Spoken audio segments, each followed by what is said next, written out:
Buenos días a todos los músicos y los agentes de la música. Estamos con Nicolás Mateus, que hace parte del sello Discos de la Piña, y le vamos a hacer una súper entrevista hoy para que ustedes la disfruten.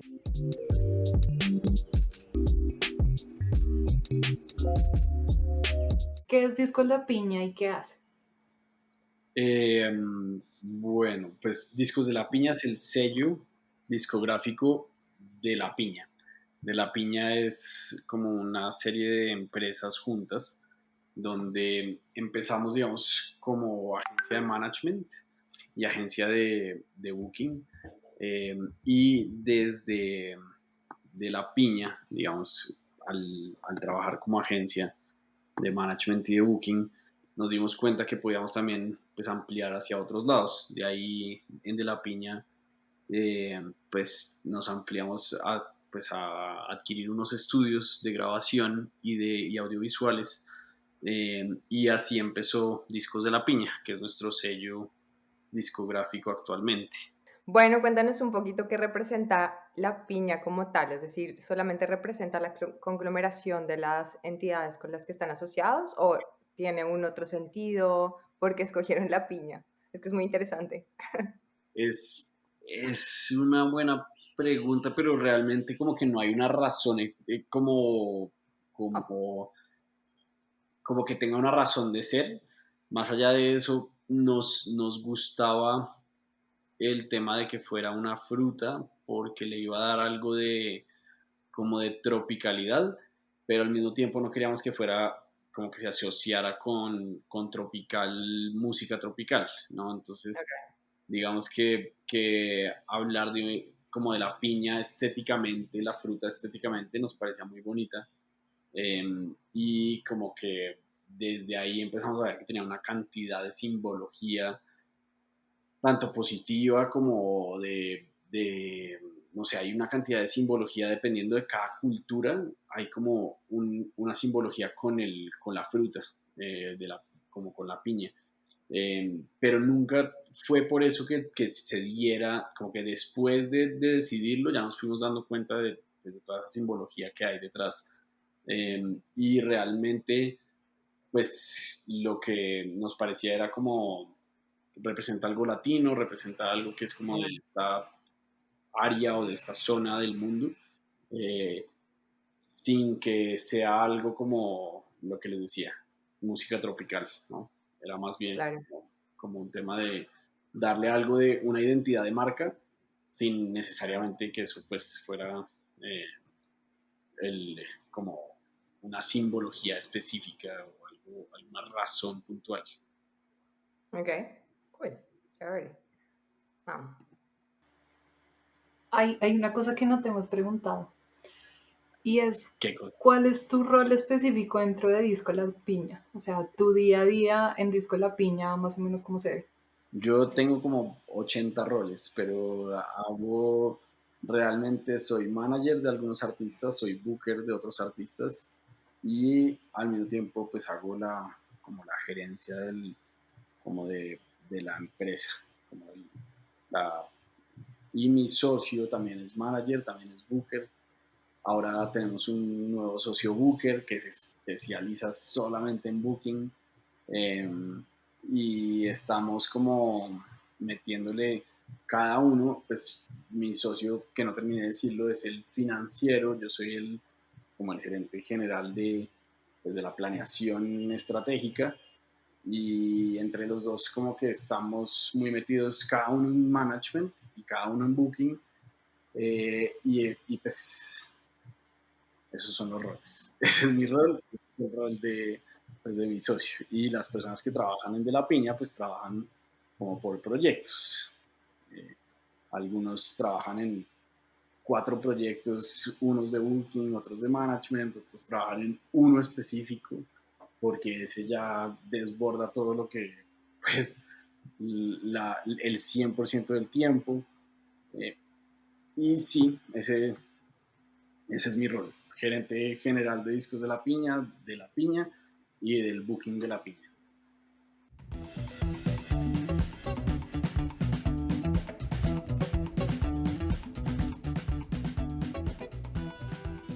¿Qué podría unificar a los artistas de la piña? Eh,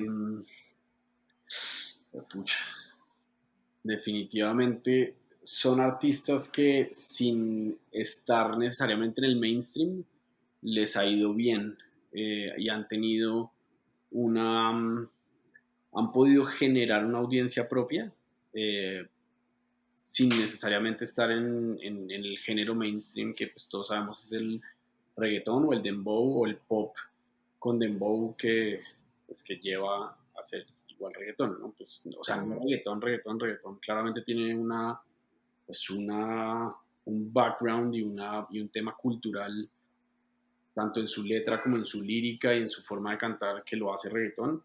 Hay pop que funciona con dembow y entonces de alguna forma entra también en ese mainstream, pero nuestros artistas casi todos están en otros géneros muy diferentes al dembow y han nacido por fuera de ese género y tienen pues una identidad artística muy definida y un,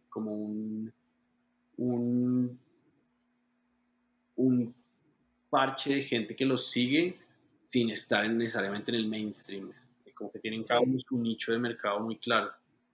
Creo que eso puede ser como no lo había pensado, pero eso puede ser es puede ser como algo que los una de alguna forma. Ok. Yo con digamos, ahí que estás hablando, me pongo a pensar un poco como cuando los artistas llegaron a Discos de la Piña, ¿ellos ya tenían una base de fans o ustedes como que empezaron un proceso de desarrollo artístico y les ayudaron a crecer ese público que de pronto ya tenían un poco consolidado, pero que no era así de fuerte? Pues digamos que, por ejemplo, con este man y con Juan Pablo Vega me pasó a mí antes de empezar La Piña, yo, Ok. mi agencia de management que no era la alianza con Jorge Jiménez, que, pues, que es La Piña somos él y yo. Eh, y digamos que antes de eso sí tuve ese proceso con ellos de generar una audiencia, de crear como como desde ceros, pero hoy en día digamos que ya estamos buscando proyectos que lo hayan hecho por sí mismos porque ya pasamos por esa etapa, ya hicimos ese recorrido de generar una audiencia con algunos artistas y sentimos que estamos en un punto a nivel de industria donde podemos ayudar o sea, no en el momento de crear una audiencia de ceros, sino en el Sí. posterior, que es, espérense, está pasando un helicóptero a carrera y está sonando. Ya, ¿sí lo oyeron o solamente yo? Sí, Sí. Bueno, súper duro. sí, sonó buenísimo. Pero entonces creo que ya estamos nosotros como empresa en un punto donde podemos sumarle mucho más a un artista que ya está en el siguiente punto, en el siguiente momento que es ya generé una audiencia, ya estoy listo para mirar esto como un negocio y para vivir de esto y para empezar a estructurarlo de esa forma. Y eso es otra etapa completamente diferente a la de empezar, ¿no? Es la de generar, pues crear una sociedad legalmente constituida, tener un contador, tener un financiero, empezar a hacer un plan a 2, 3 años de estrategia, que es una hoja de vida, una hoja de ruta, digamos, un poco más extensa, no el proceso inicial que es vámonos a un estudio y trabajamos con este productor y grabamos estas 2 canciones y las lanzamos sin mucha planeación y sin pensar cómo, pero pues funciona, ¿no? Y termina funcionando y eso genera una audiencia y empieza esa bola de nieve. Eso Mm, nosotros ya no estamos en ese proceso, ya estamos en otro diferente y podemos sumarle más a otro tipo de artistas. Creo que eso, pues, genial. para responder un poco como esa pregunta.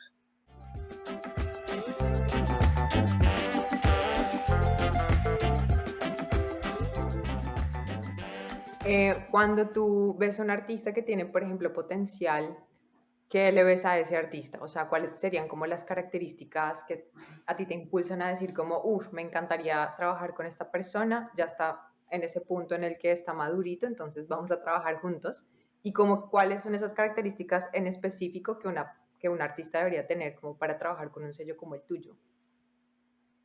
Ok, pues digamos que nosotros puntualmente desde La Piña nos gusta lo que les dije al principio, como esa identidad artística como muy propia Ok. y que esté o no en el mainstream, como que tenga una identidad artística muy del artista, algo que sea muy, que lo diferencie como del montón y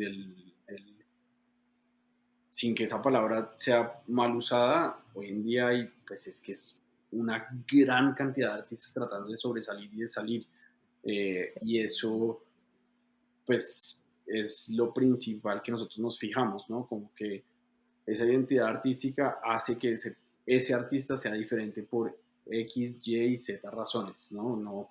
No hay una sola razón o una sola como característica, pero Ujú. sí son una serie de atributos que le dan, a nosotros nos gusta mucho el en vivo, entonces tratamos de tener artistas que les veamos potencial en escenario, Mm. porque de lo contrario no van a ser como el match que nosotros necesitamos que hagan con De La Piña. Nosotros nos Claro. especializamos y producimos conciertos y de la mano con la alianza con Árbol Naranja, pues trabajamos mucho como artistas que realmente podamos explotar en festivales, que podamos sacar como mucho jugo a nivel del en vivo.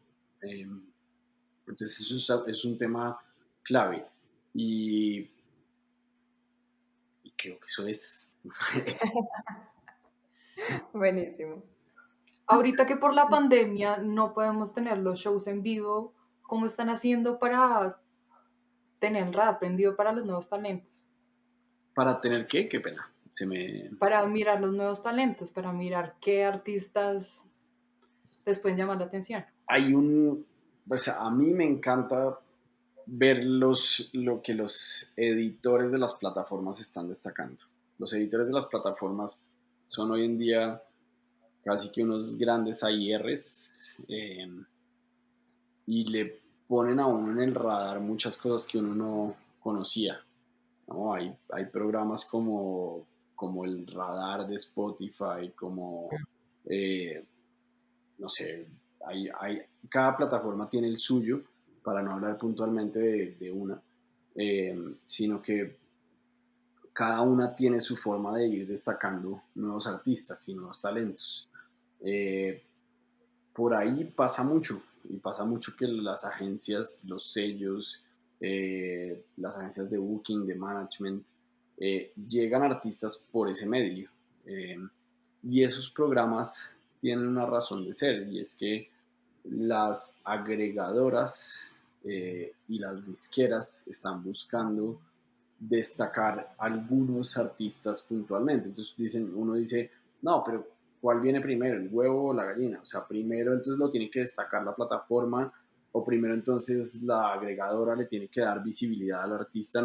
No es tan así, o sea, hay muchas plataformas que llegan a un artista directo, eh, por más de que ese artista no esté en una agregadora puntual o no esté en un, sino que les gusta esto porque tiene un potencial, porque tiene un sonido específico, porque se está haciendo, está sobresaliendo dentro de un género puntual, dentro del R&B, dentro del pop alternativo, dentro del rock alternativo, dentro de eh, la electrónica, dentro de los DJs, dentro de...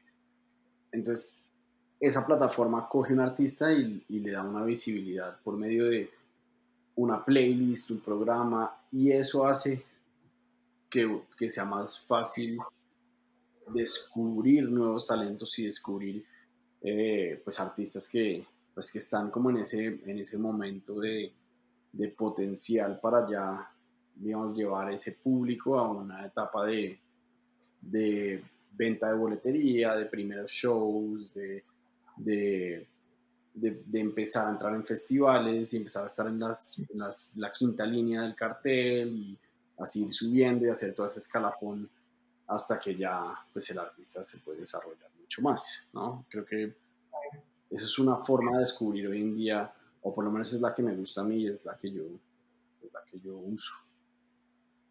Súper.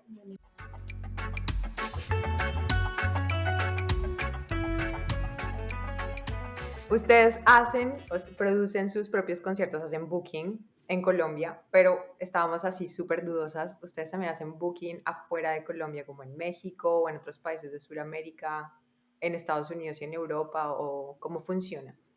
Sí, definitivamente. O sea, en Colombia producimos nuestros propios shows porque sí hay promotores, pero realmente no es tan rentable venderle un show a un promotor, porque entonces todo el trabajo que uno viene haciendo, todo el trabajo que uno viene desarrollando con un artista, pues se lo das a un promotor y el promotor le saca todo el provecho. Claro.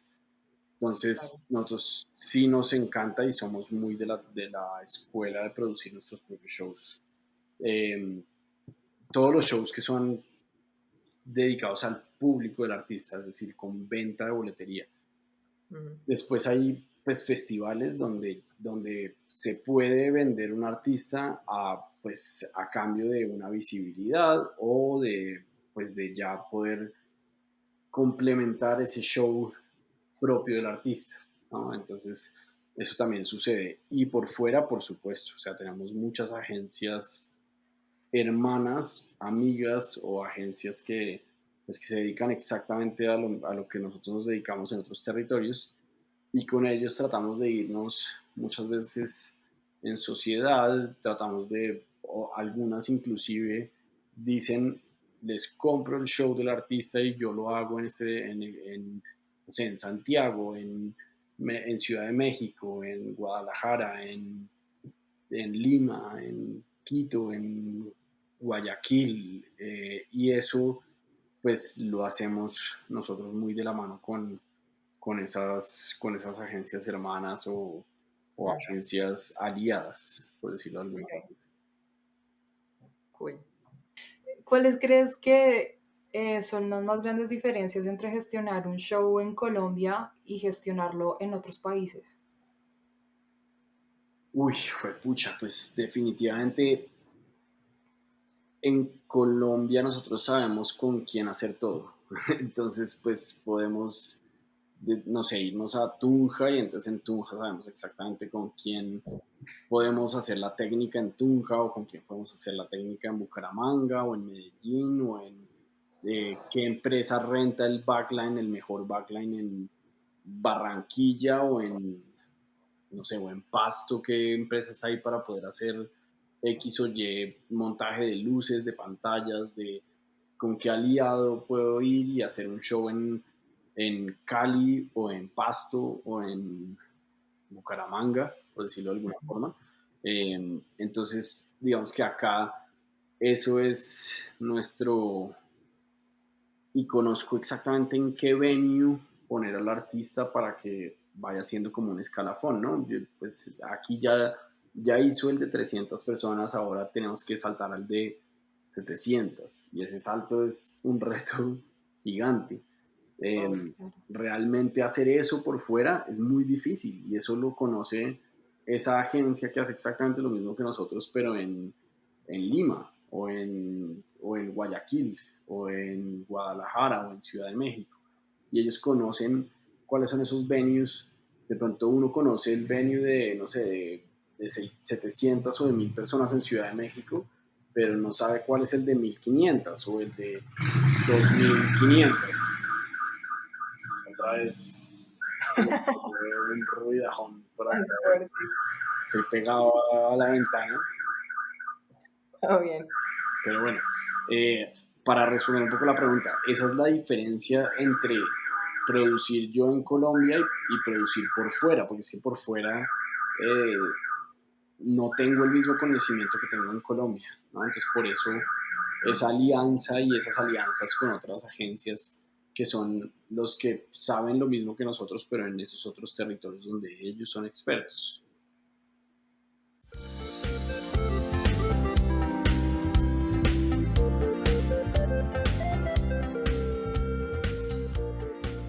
Pues te quería preguntar, con respecto a eso de los conciertos virtuales, ¿ustedes le dieron como o sea, le prestaron atención durante toda la pandemia a hacer conciertos virtuales o como que esperaron y como que dijeron como vamos a hacer algunos y vamos a ser pacientes, más o menos?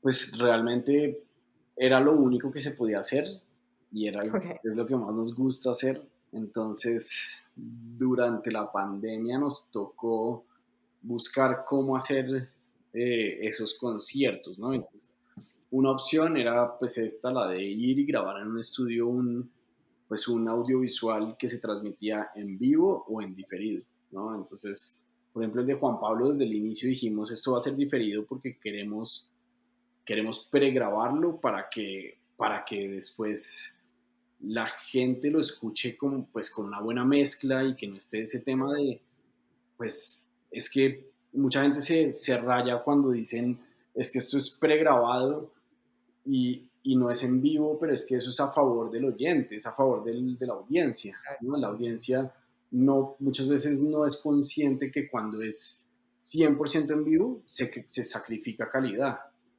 Mm, y eso le afecta al que le llega al final pues el resultado, ¿no? claro. Pues nosotros sí quisimos decir, esto es un concierto pregrabado en unos estudios para después poderlo mezclar bien, tener el espacio para también hacer un tratamiento al video, al color, a la edición de video. Todo esto son procesos pues, que toman tiempo, ¿no? Y no, cuando se hace en vivo, se sacrifica esa calidad del audio, del video, de la postproducción de audio, de la postproducción de video. Entonces, claro, hicimos conciertos como por streaming, muchos, de muchas formas, tanto en vivo como diferidos o pregrabados, Ujú. pero también pues estuvimos haciendo no sé, por ejemplo, el Teatro Mayor tenía programado a Cohetes y a Soy Emilia para los shock sessions. Entonces ellos nos Ujú. dijeron, vengan, que caigan al teatro y hagamos la grabación en el teatro y después pues lo transmitimos. Qué nota. Entonces hubo conciertos pues, que realmente iban a pasar, pero se fueron al plano digital, pero desde los mismos venues. Eso también se hizo con el Jorge Eliezer, eso se hizo con el Colón, con el Movistar Arena, también se hizo, pues también lo hizo mucho. Por ejemplo, los Felas hicieron, eso no lo hicimos nosotros, eso lo hicieron ellos directamente con el Movistar, eh, pero usaron por ejemplo, la terraza del Movistar pues para hacer un lanzamiento o mostrar un concierto que ellos se hubieran soñado poder hacer con gente. Pero sí, lo hicimos con marcas, lo hicimos desde las casas de los artistas, como se pudiera, o sea, ahí sí fue como caiga, como vaya cayendo. ¿Tú crees que eso afecta directamente en las ventas de los tickets de los conciertos en vivo? O es decir, como que la gente de pronto lo toma como, ah, sí, pero si algún día lo hacen en streaming, pues es mucho más fácil o gratuito, o yo estoy en mi casa, no me tengo que ir. ¿Ves que afecta de pronto un poco la psicología como de las personas que les gustan los artistas? No, yo creo que al contrario, es un complemento, es un No. complemento que ayuda a, al, digamos, el en vivo hoy en día puede ser. Por ejemplo, durante la pandemia, Páramo llegó y dijo, se alió con Ocesa, entonces se aliaron Ocesa, Páramo, o sea, las grandes empresas de producciones como grandes y dijeron, hagamos un autoconcierto, pero además ese autoconcierto metámosle también venta de boletería en streaming. También pasa hoy en día, no sé, en el Teatro Mayor está el teatro digital eh, y teatro digital, entonces pues lo graban por ejemplo, en septiembre o agosto, entre agosto y octubre, no me acuerdo cuál fue la fecha exacta, Ah, hicimos a Sistema Solar. ok. Eh, y eso lo grabaron ellos y después lo transmitieron por teatro digital. Entonces creo que es un complemento, ¿no? Entonces se hace el show presencial, eh, pues el show presencial puede ser en aforo del 100% o en aforo 80 o del 50, dependiendo de, pues, del momento. Y eso Mm, después se complementa con o la transmisión en vivo, o la transmisión pues diferida del contenido que se grabe durante ese en vivo.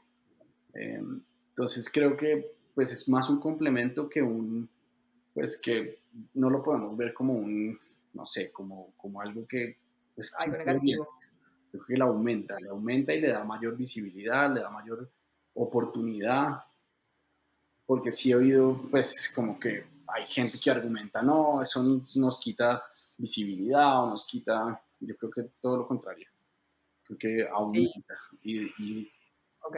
sí, como que le da Sí, mayor, otro valor, ¿no? exacto, sí.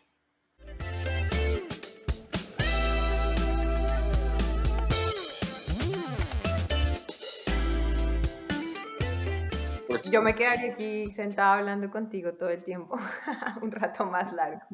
Pero te quería preguntar, así ya como de chisme, ¿tú eres músico? ¿Estudiaste música o te sí, dedicas a otra cosa? Ok. no, yo empecé tocando guitarra en man, era Ah, mi, ok. era mi rol inicial, pero pues yo nunca me quedé pues ese no iba a ser yo no, o sea, no estudié guitarra, no soy profesional en guitarra, me encanta tocar guitarra, pero realmente lo hacía más como para componer, ¿no? Y para poder terminar de escribir canciones y darle forma a las canciones, como que pues tocaba guitarra. Eh, También pues toco ukelele y me encanta ese instrumento, me parece una nota, pero realmente como que nunca fui profesional en música, sí soy más bien profesional en producción musical, eh, y, y pues por ahí empecé. Ya después como siempre algún miembro de la banda tenía que estar en las reuniones de management y algún miembro de la banda tenía que estar hablando con el manager para ver qué iba a pasar, cómo íbamos a hacer, y pues siempre ese fue mi rol, Mm, el músico pues que está entre lo organizacional y lo musical, y por eso terminé en el management, porque pues mi rol siempre era el de ese músico que está metido en los dos mundos, y que siempre las bandas y los proyectos lo necesitan. Siempre se sí, necesita ese músico que está metido como en los dos mundos, ¿no? Y que le gusta pues también la parte financiera y que le gusta también la administrativa y que se mete también en la parte de la organizacional y la planeación. Eh, entonces, esos músicos ya saben, les va, les va a tocar eventualmente dedicarse solamente a la organizacional y a la planeación porque alguien lo tiene que hacer. O sea, si no lo hace alguien, pues ese proyecto no va a llegar mucho más allá de la parte musical y de la, pues de la, es clave la parte organizacional para que, pues y la planeación para que el proyecto vaya teniendo no solamente un objetivo, sino dos objetivos, después tres objetivos, después 1000 objetivos y pues que se vaya como pues el proyecto creciendo en su potencial, en todo su potencial, ¿no? ujú. ¿Cuál fue el primer artista que firmaron con La Piña? Eh, pues digamos a nivel de management y de booking fue Nampa Básico. Nampa fue nuestro primer artista como de La Piña, y pues digamos que de ahí en adelante pues yo venía con otros proyectos que eran este man y Juan Pablo Vega, que también hacen parte pues, de ese inicio que fue entre ellos, entre esos tres proyectos.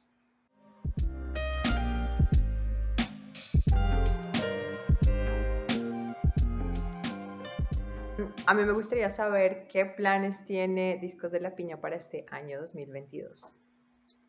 Y tenemos, Los que puedas contar, no tienes que decir todos tus planes, obviamente.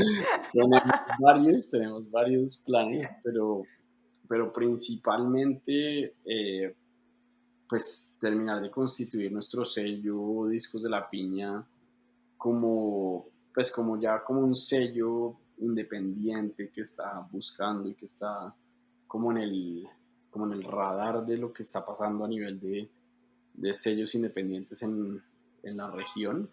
Mm. Eh, Definitivamente queremos pues terminar de, no terminar, sino seguir consolidando eh, algunos planes que venimos haciendo con algunos artistas y que en el 2019 veníamos construyendo y llegó el 2020 y como que quedaron unos parados, otros siguieron, pero como que no se lograron materializar en algunas cosas que veníamos trabajando, ¿cierto? Sobre todo en el en vivo. Entonces ya estamos, por ejemplo, con este man íbamos a hacer en el 2020 un show en el Teatro Metropolitan y ya por fin lo pudimos anunciar para este año en Ciudad de México. Es como un teatro, el teatro como la joya de la corona a nivel de teatros. Después de eso ya toca irse a salas de concierto de gran formato, ¿no? Ya toca irse a salas de concierto de más de 4.000, 5.000 personas y eso ya son como formatos, salas de concierto de formato grande, Mm.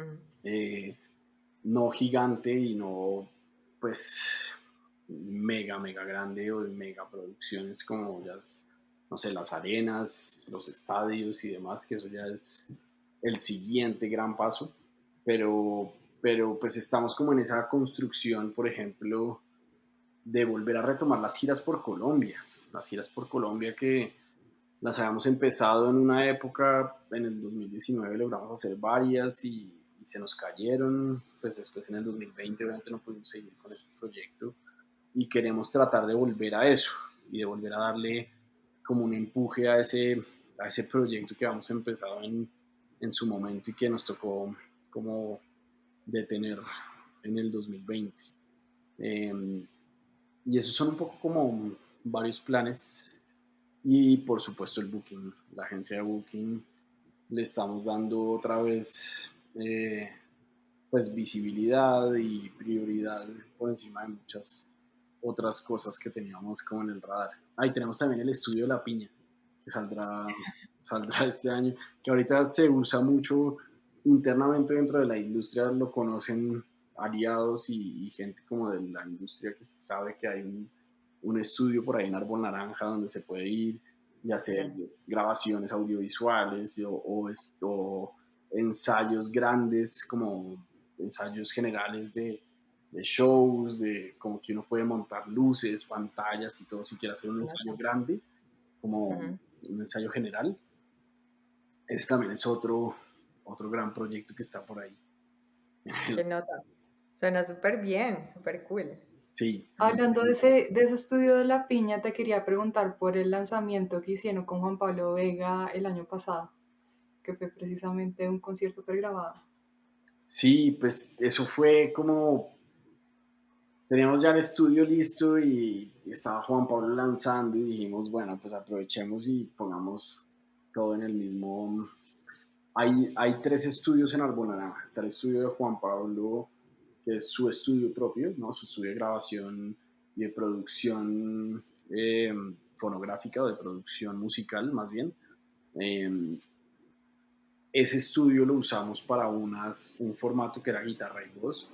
Después de eso nos fuimos al estudio Naranja, que es el estudio de grabación también musical y de producción musical de Árbol.